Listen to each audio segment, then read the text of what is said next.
When it comes down to how far can you run, when it comes down to how much can you push yourself past the part where you want to quit, how far can you keep going? There's a purity in that it dissolves social order, all the what people think about you goes out the window. It's who are you right now? That's a true statement, man. And I look at it as psychological warfare. And that's where I started learning that life is one big psychological warfare that you play on yourself. You play on yourself, man. The most important conversation I ever had is with myself. And the shit I was telling myself was so tough, it was so wrong, it was so misguided. And other people start to write that dialogue for you also. And it starts to be what you say to yourself every single day. And I started creating a whole nother warfare. A whole nother battle started becoming. I was like, oh, hang on a second, Goggins. You have these tools. You have these tools. Your life was basically the perfect grounds for training for where you need to go in your life. Your struggle is what made you who you are now. So I started flipping this into a whole different, I started being a master of what I was scared of. I was scared of my mind. You're so honest about your vulnerabilities and how you overcome them. And for people that see someone who's a beast, who's done great things, you just assume that they're different than you. But then you hear about your insecurities and your pitfalls and all the things that went wrong with you, and you realize, well, God damn it, those are the same things that go wrong with me. Like maybe I have that inside of me and I've just never summoned it. We are our minds. Your mind, the thing that is listening and comprehending these words right now, that is you. And that thing, that mind, you can control. You are the machine, and you can control the machine. You've got to detach from the problems or the stress that you're experiencing, so that you can get that perspective of them.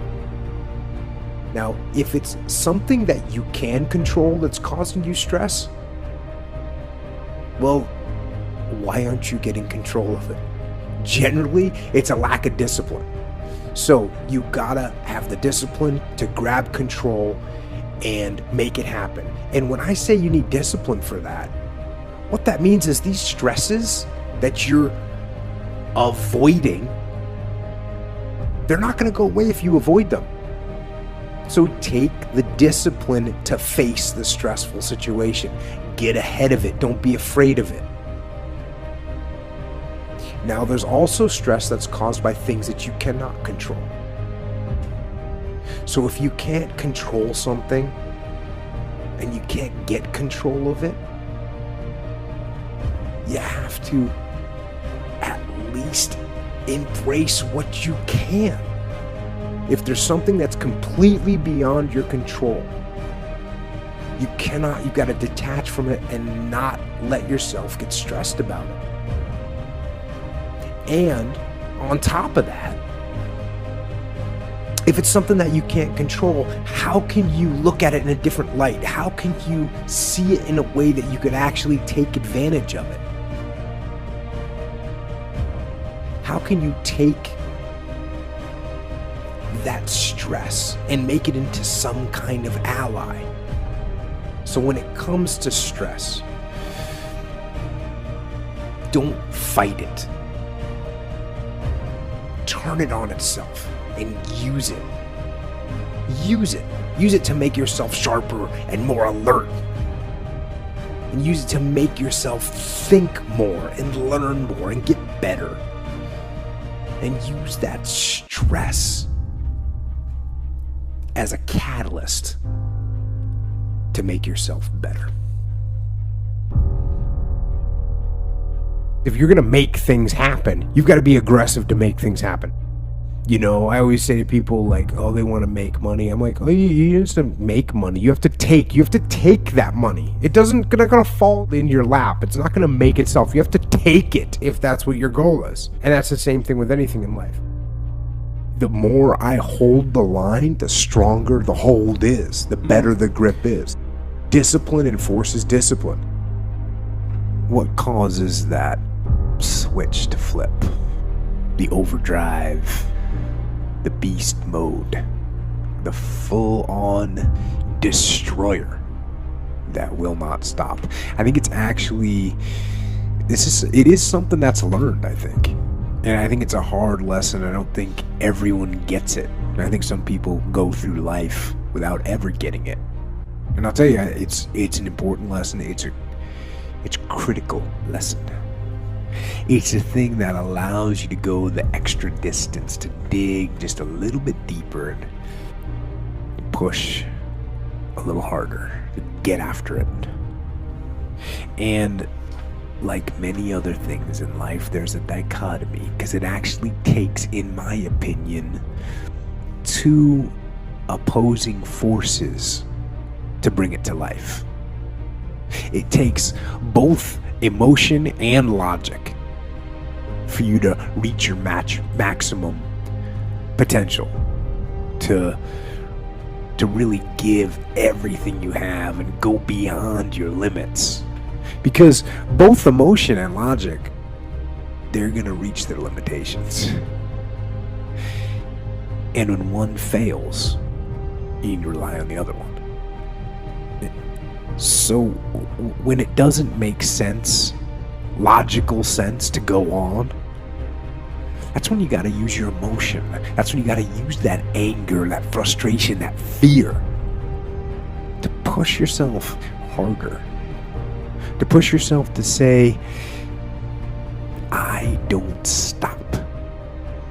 And when your feelings are screaming that you've had enough, and when you think you're going to break emotionally, you got to override that emotion with the concrete logic and willpower that says, you know what? I don't stop. So you fight the weak emotions with the power of logic, and you fight the weakness of logic with the power of emotions. And in the balance of those two, that's where you find the strength and the tenacity and the guts to say to yourself, I don't stop. And you won't. I got so much on my plate. No, you don't. You don't have too much on your plate. You're just not focused when you need to be.